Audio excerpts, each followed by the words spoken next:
नमस्कार, कैसे हैं आप लोग। उम्मीद करती हूँ आप लोग अच्छे से होंगे। आज का विषय है समास। समास किसे कहते हैं? एक से अधिक शब्दों को मिलाकर, एक या एक से अधिक शब्दों को मिलाकर जब एक शब्द बना दिया जाता है तब उन शब्दों को मिलाने की विधि ही समास कहलाती है।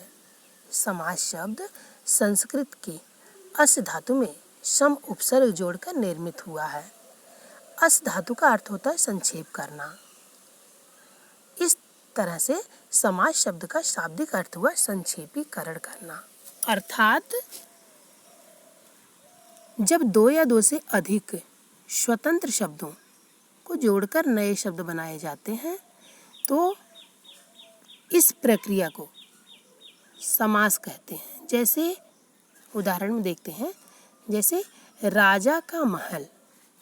अब इसमें देखिए एक से अधिक शब्द या पद हैं, ठीक है। राजा का महल, अब इसको जोड़ करके एक स्वतंत्र शब्द बनाया गया है, राजमहल, ठीक है।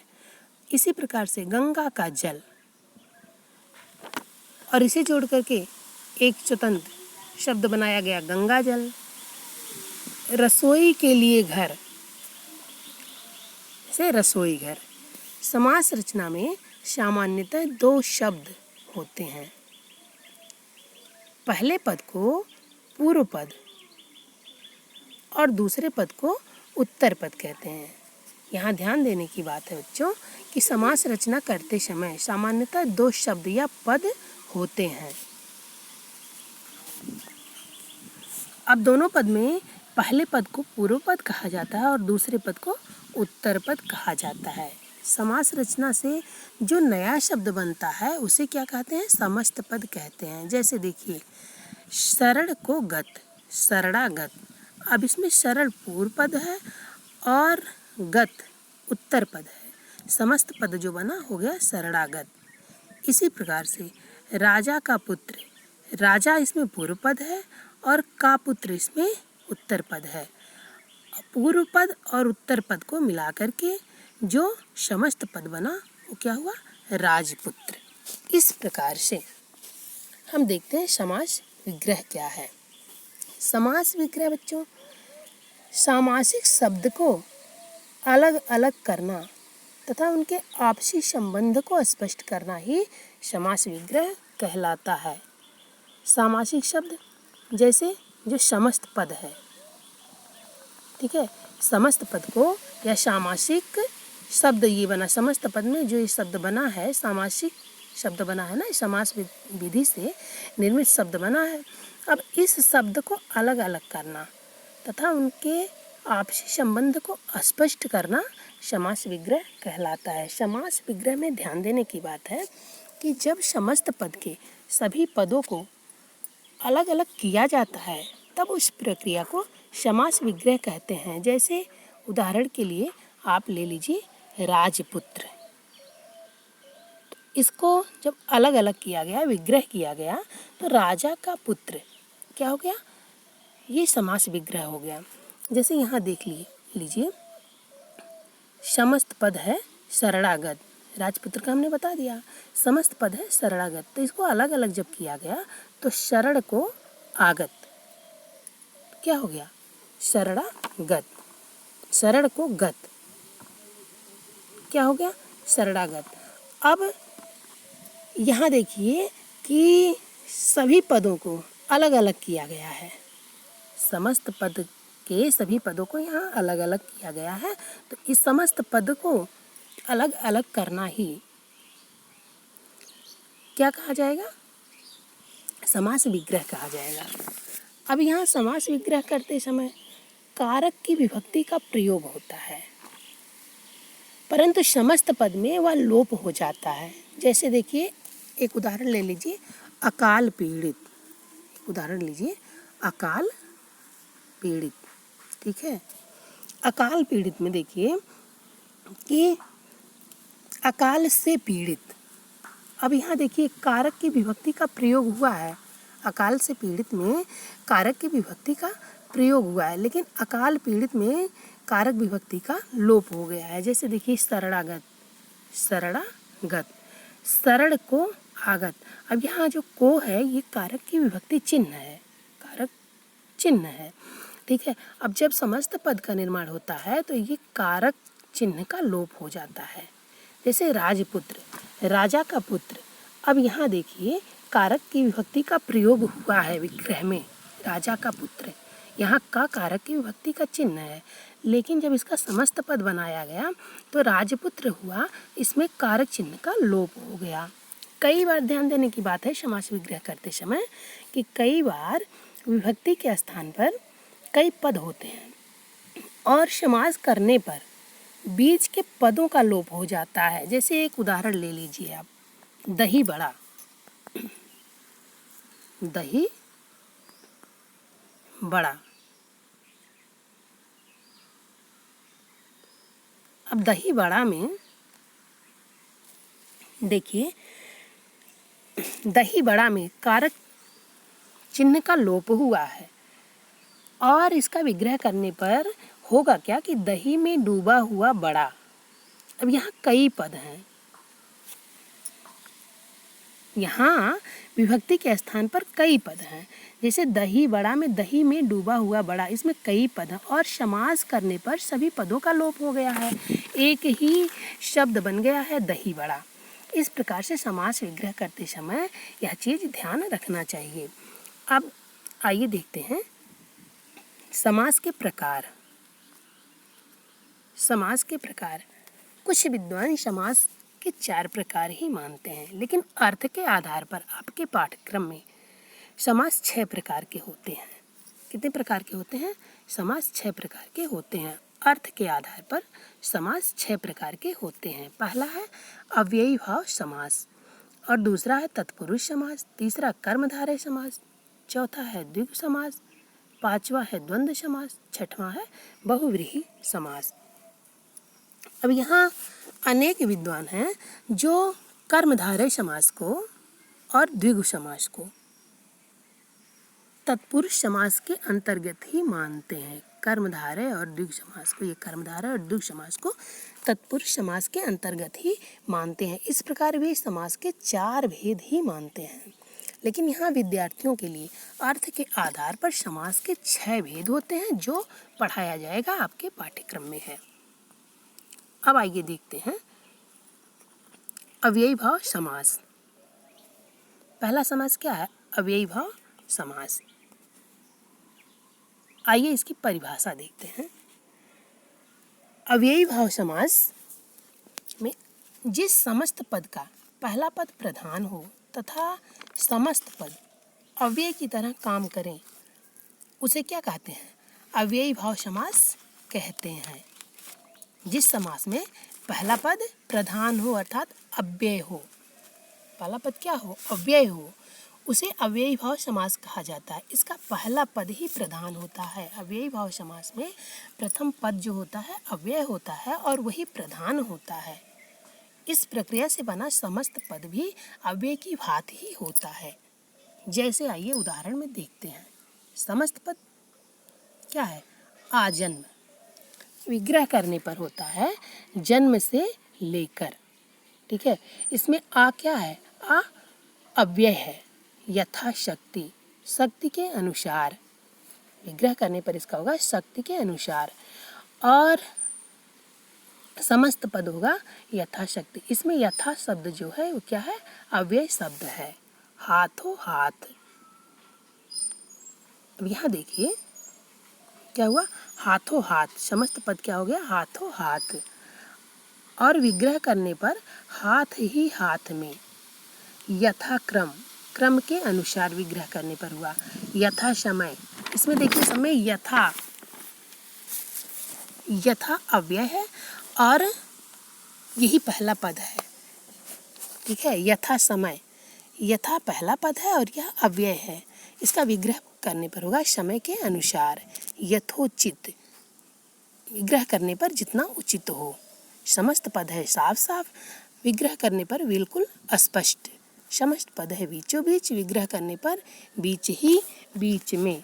इस प्रकार से जैसे देखिए वेशक, समस्त पद हो गया वेशक और विग्रह करने पर होगा कि बिना संदेह के, बेशक माने बिना संदेह के। समस्त पद में जैसे उदाहरण में देखिए आप, बेकाम और इसका विग्रह करने पर होगा काम के बिना। समस्त पद है प्रत्येक और विग्रह करने पर होगा एक एक, मतलब प्रति एक। समस्त पद ले लीजिए जैसे बेमतलब, विग्रह करने पर होगा इसका मतलब के बिना। इस प्रकार से देखिए कुछ और उदाहरण देख लेते हैं, जैसे भरपेट। अव्ययी भाव समास के कुछ और उदाहरण देखते हैं, जैसे भरपेट। अब इसमें विग्रह करने पर होगा पेट भरकर। समस्त पद है जैसे यथासंभव या यथामति, इसका विग्रह करने पर होगा जैसा संभव हो। यथासंभव का होगा जैसा संभव हो और यथामति का होगा मति के अनुसार। इस प्रकार से हमने आपको बताया, एक बार फिर से समझ लीजिए। अव्ययी भाव समास वह समास होता है जिसमें पहला पद अव्यय हो, उसे अव्ययी भाव समास कहते हैं। इसका पहला पद अव्यय होता है और वही पहला पद ही प्रधान होता है। इस प्रक्रिया से बना समस्त पद भी अव्यय की भांति ही होता है। अब आइए देखते हैं बच्चों दूसरा समास। दूसरा समास क्या है? तत्पुरुष समास। तत्पुरुष समास में आइए देखते हैं कि जिस समस्त पद का उत्तर पद प्रधान हो। तत्पुरुष समास में क्या होता है? इसका उत्तर पद प्रधान होता है, उसे तत्पुरुष समास कहते हैं। तत्पुरुष समास में पूर्व पद तथा उत्तर पद के बीच आने वाली विभक्तियों का लोप हो जाता है। कारकीय रूपों के अनुसार तत्पुरुष समास के कुछ भेद भी होते हैं। जैसे देखिए इसमें तत्पुरुष समास में विशेष में देखिए, इसमें साधारणतः संज्ञा के साथ संज्ञा का योग होता है या संज्ञा के साथ क्रियापद का योग होता है। जैसे देख लीजिए शिवालय, शिवालय में शिव संज्ञा शब्द है और आलय भी संज्ञा शब्द है। इस प्रकार से शिवालय शब्द जो बना है इसमें संज्ञा का संज्ञा से मेल हुआ है, ठीक है। और जैसे देखिए देश निकाला, देश निकाला में देश संज्ञा शब्द है और निकाला क्या है? निकाला क्रिया है, ठीक है। तो जैसा हमने आपको बताया है विशेष में कि इसमें संज्ञा का संज्ञा से मेल होता है या संज्ञा का क्रिया से मेल होता है, तो देश निकाला में संज्ञा का क्रिया से मेल हुआ है। इस प्रकार से देश निकाला शब्द बना है। जैसे देखिए तत्पुरुष समास में सेना नायक, सेना का नायक, राह खर्च, राह के लिए खर्च। अब यहाँ देखिए सेना नायक और राह खर्च में दूसरा पद प्रधान है। सेना नायक, सेना का नहीं नायक का बोध करा रहा है, सेना का बोध नहीं करा रहा है सेना नायक शब्द, यह नायक का बोध करा रहा है। और राह खर्च में राह का नहीं बोध करा रहा है, खर्च मुख्य है, ठीक है।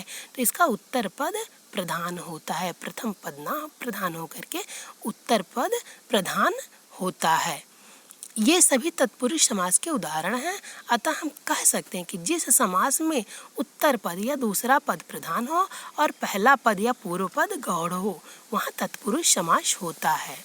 अब यहाँ देखिए बच्चों कि तत्पुरुष समास के कुछ भेद होते हैं। कैसे? कारकीय रूपों के आधार पर तत्पुरुष समास के कुछ भेद होते हैं।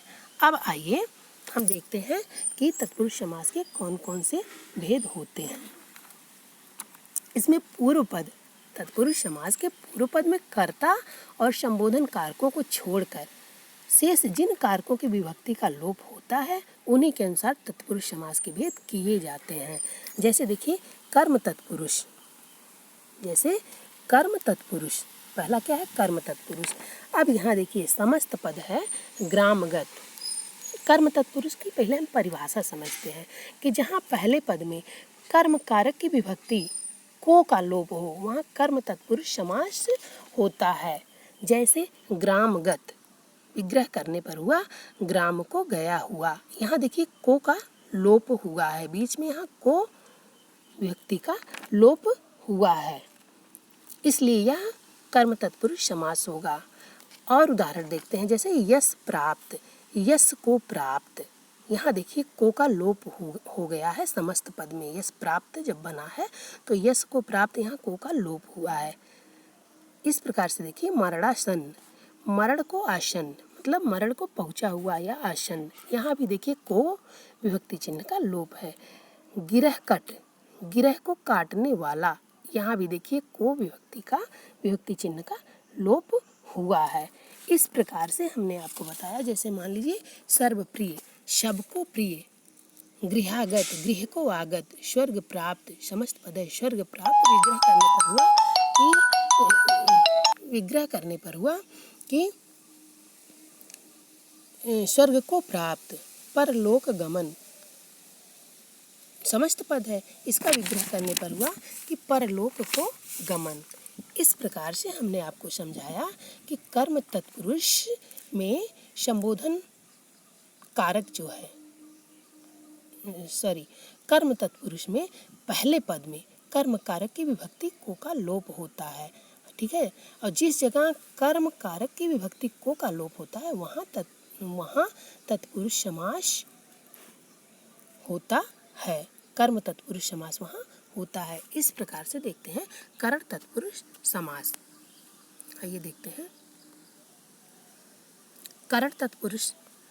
अब यहाँ देखिए करण तत्पुरुष समास में जहाँ पहले पद में करण कारक की विभक्ति से द्वारा का लोप होता है, जहाँ पहले पद में करण कारक की विभक्ति से तथा के द्वारा का लोप होता है, जैसे देखिए यहाँ दिया है तुलसी कृत, तुलसी कृत में तुलसी द्वारा कृत, विग्रह करने पर हमको प्राप्त हुआ तुलसी द्वारा कृत। यहाँ देखिए से या द्वारा हमने आपको परिभाषा में क्या बताया है कि करण तत्पुरुष में कारक की विभक्ति से तथा के द्वारा का लोप होता है। और देखिए गुरु दत्त, समस्त पद है गुरु दत्त, विग्रह करने पर प्राप्त हुआ गुरु द्वारा दत्त, यहाँ भी द्वारा विभक्ति चिन्ह का लोप है। इसी प्रकार से बिहारी रचित, बिहारी द्वारा रचित। और आप देखिए कि अनुभवजन्य, समस्त पद है अनुभवजन्य, विग्रह करने पर अनुभव से जन्य, यहाँ देखिए से विभक्ति चिन्ह का लोप है।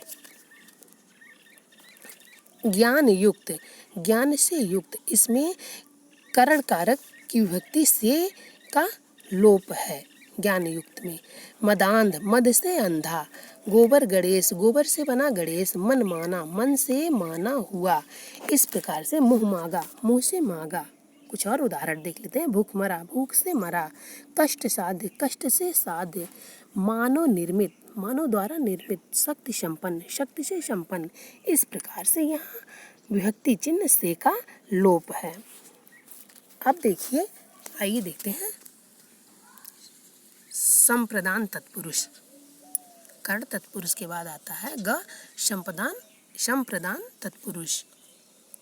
अब यहाँ इसकी परिभाषा पहले देखिए कि इसमें संप्रदान कारक की विभक्ति के लिए का लोप होता है। संप्रदान कारक की विभक्ति का चिन्ह क्या है? के लिए, के लिए है इसका चिन्ह। ठीक है, इसमें संप्रदान, जहाँ पहले पद में संप्रदान कारक की विभक्ति चिन्ह का लोप हो, जैसे कारक संप्रदान कारक विभक्ति का चिन्ह है के लिए, इसका लोप जहाँ हो पहले पद में, वहाँ संप्रदान तत्पुरुष समास होता है।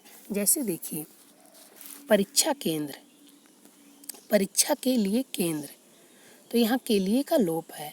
चिकित्सालय, चिकित्सा के लिए आलय या घर। विद्यालय, विद्या के लिए आलय। क्रीड़ा क्षेत्र, क्रीड़ा के लिए क्षेत्र। देव बलि, देवताओं के लिए बलि। आराम कुर्सी, आराम के लिए कुर्सी। देशार्पण, देश के लिए अर्पण। इस प्रकार से कुछ और उदाहरण हम देखते हैं। जैसे जेब खर्च, जेब के लिए खर्च। हथकड़ी, हाथ के लिए कड़ी। बलि पशु, बलि के लिए पशु। यज्ञशाला, यज्ञ के लिए शाला। इस प्रकार से हमने आपको जैसे परिभाषा में बताया है कि जहाँ संप्रदान तत्पुरुष में जहाँ पहले पद में संप्रदान कारक की विभक्ति चिन्ह के लिए का लोप होता है, वहाँ संप्रदान तत्पुरुष समास होता है। अब देखिए अपादान तत्पुरुष, अपादान तत्पुरुष समास। अपादान तत्पुरुष समास में जहाँ पहले पद में अपादान कारक की विभक्ति से का लोप हो, जहाँ पहले पद में अपादान कारक विभक्ति से का लोप हो, वहाँ क्या होता है, अपादान तत्पुरुष समास होता है। इसमें अपादान कारक की विभक्ति जो होता है से, विभक्ति चिन्ह से का लोप होता है। जैसे देखिए, इसका उदाहरण देख लेते हैं।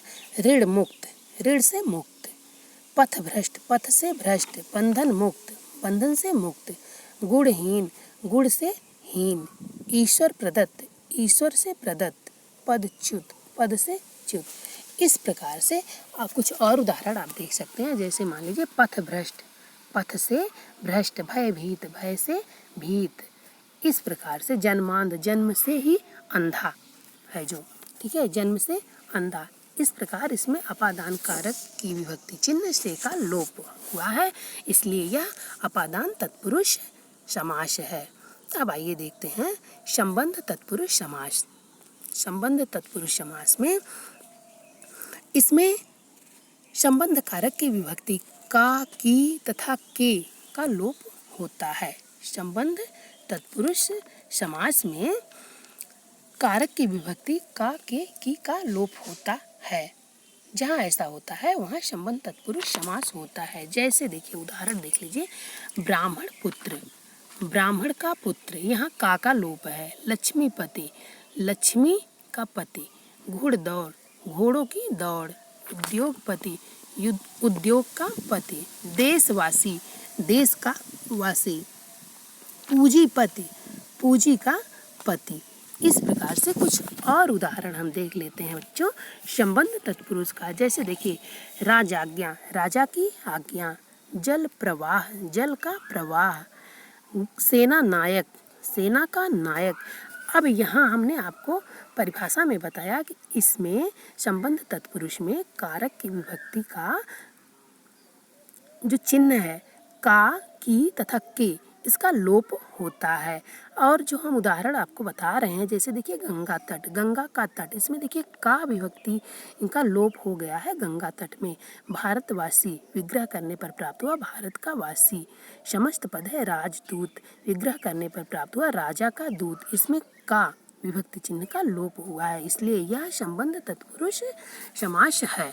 अब देखिए, आइए अधिकरण तत्पुरुष, अधिकरण तत्पुरुष समास।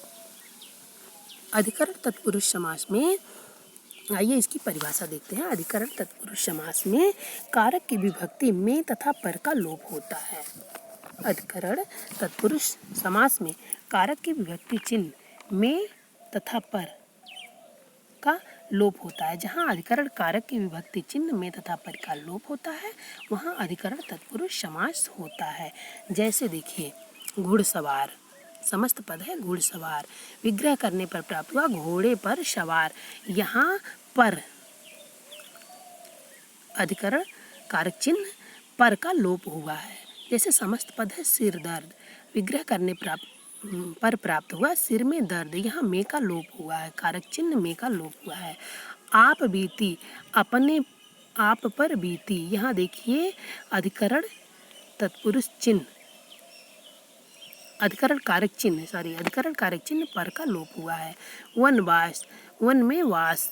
नगरवास, नगर में वास। आत्मविश्वास, आत्म मतलब स्वयं पर विश्वास। नीति निपुण, नीति में निपुण। इस प्रकार से कुछ और उदाहरण देखते हैं। जैसे धर्मवीर, धर्म में वीर। समस्त पद है कुल श्रेष्ठ। विग्रह करने पर प्राप्त हुआ कुल में श्रेष्ठ। जैसे समस्त पद है पुरुषोत्तम। विग्रह करने पर प्राप्त हुआ पुरुषों में उत्तम। इसमें कारक चिन्ह, अधिकरण कारक चिन्ह में का लोप हुआ। में और पर का जहाँ लोप होता है अधिकरण कारक चिन्ह का, वहाँ अधिकरण तत्पुरुष समास होता है। हमने आपको परिभाषा में बताया। अब आइए देखते हैं इस प्रकार से कुछ और उदाहरण देखते हैं बच्चों। जैसे शोक मग्न, शोक मग्न में क्या हुआ, शोक में मग्न। तीसरा समास है कर्मधारय समास।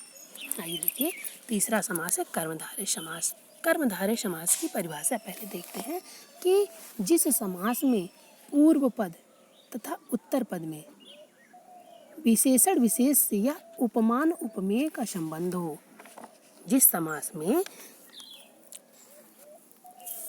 पूर्व पद, कहने का तात्पर्य है कि जिन समस्त पदों का पहला पद विशेषण तथा दूसरा पद विशेष्य हो अथवा एक पद उपमान और दूसरा पद उपमेय हो, वहाँ क्या होता है, वहाँ कर्मधारय समास होता है।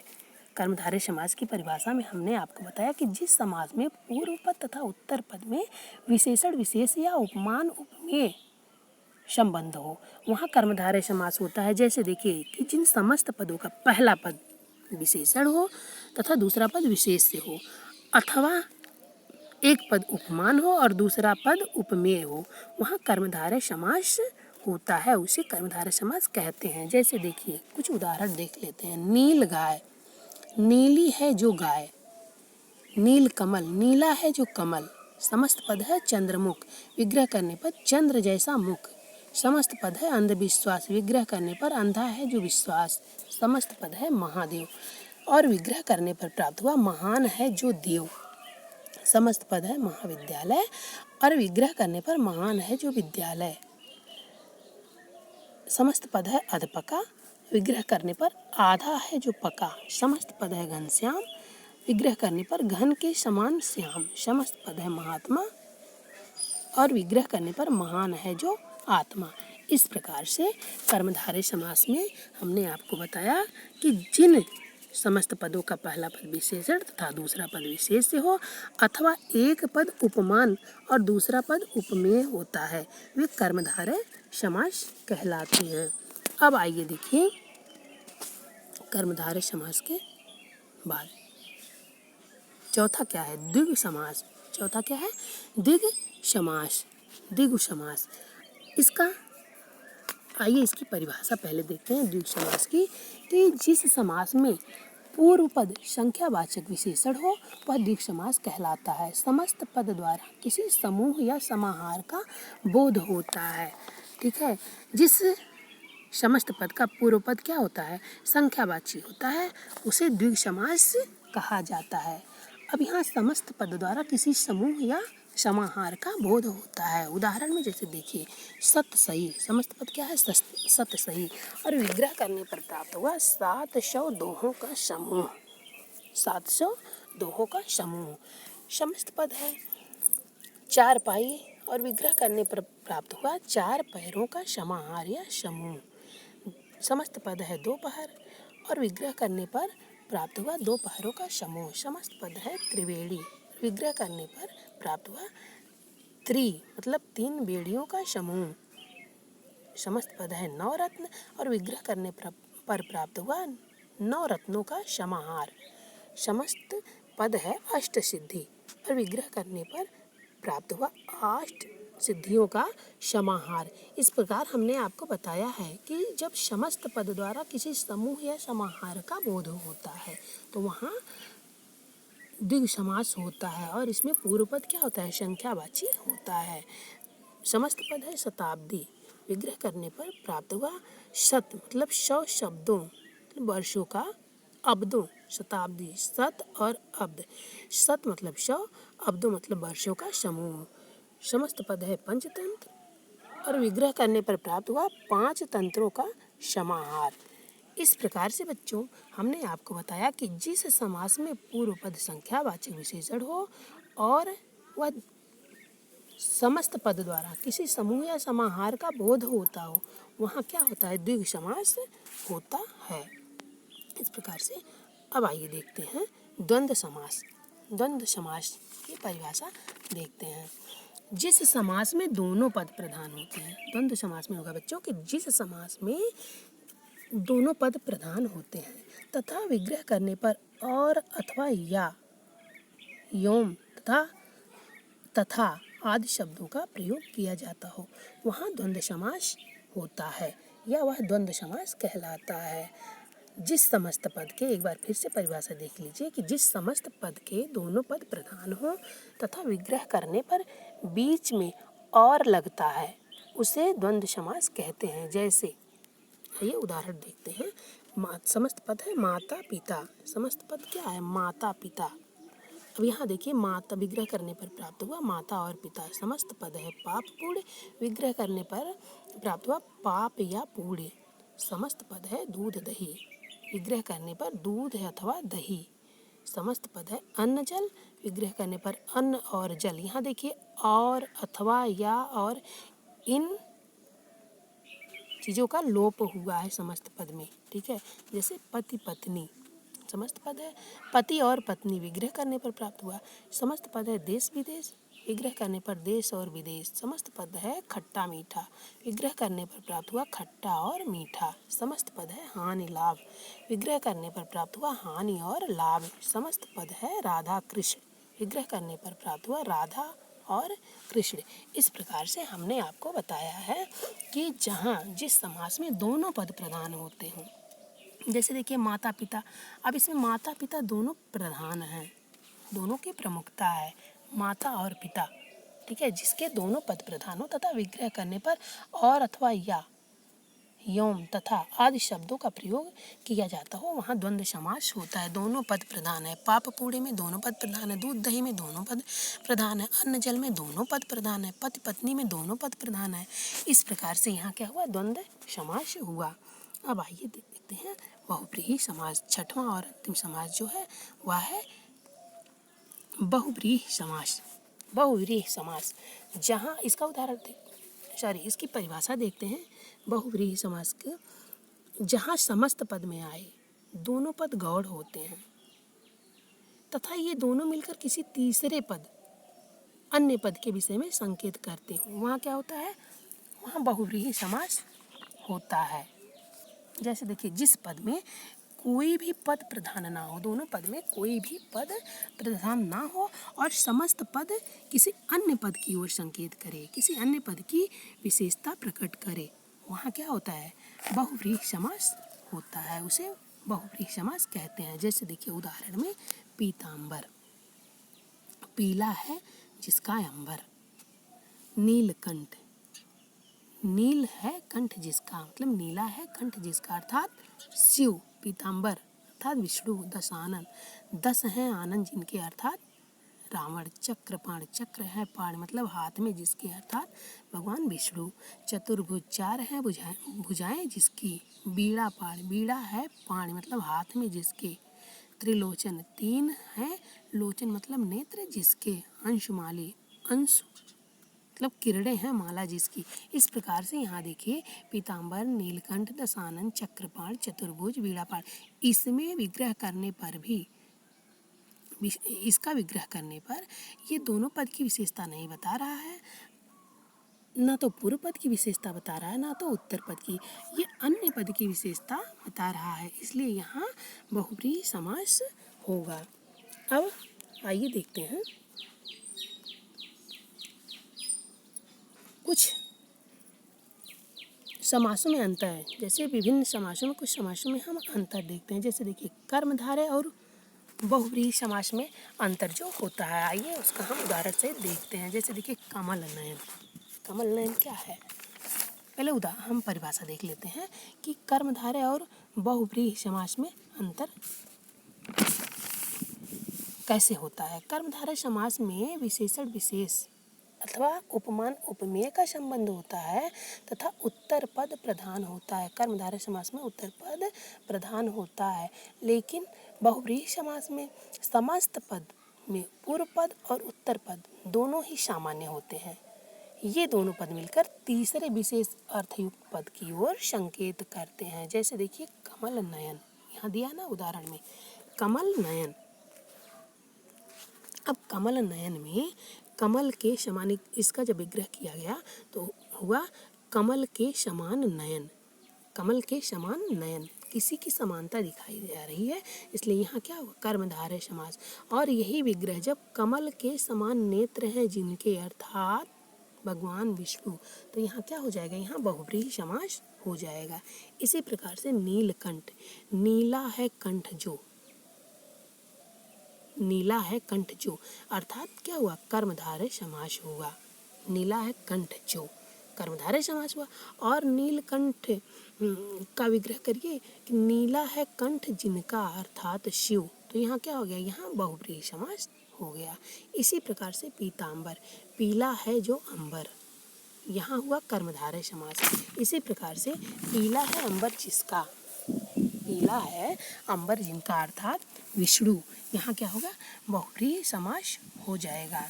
इसी तरह से द्विगु समास और बहुव्रीहि समास में भी अंतर हम समझ लेते हैं। जैसे देखिए, द्विगु समास और बहुव्रीहि समास में अंतर, जिस समास में पूर्व पद संख्यावाची होता है और समस्त पद किसी समूह विशेष का बोध कराता है, उसे क्या कहते हैं, उसे द्विगु समास कहते हैं। परंतु पहला पद संख्यावाची विशेषण और समस्त पद किसी तीसरे पद की ओर अगर संकेत करते हैं तो वहाँ क्या हो जाता है, वहाँ बहुव्रीहि समास हो जाता है। यहाँ ध्यान देने की बात यही है, द्विगु और बहुव्रीहि समास में अंतर कैसे होता है। जैसे देखिए उदाहरण में त्रिफला, त्रिफला क्या है, त्रिफला द्विगु समास का उदाहरण है। 3 फलों का समाहार क्या हो गया, द्विगु समास। और लेकिन त्रिफला जैसे 3 है फल जिसमें औषध विशेष का गुण प्रकट कर रहा है, तो यहाँ क्या हो गया, बहुव्रीहि समास हो गया। अष्टाध्यायी, 8 अध्यायों का समाहार, ये क्या हुआ, द्विगु समास का उदाहरण हुआ।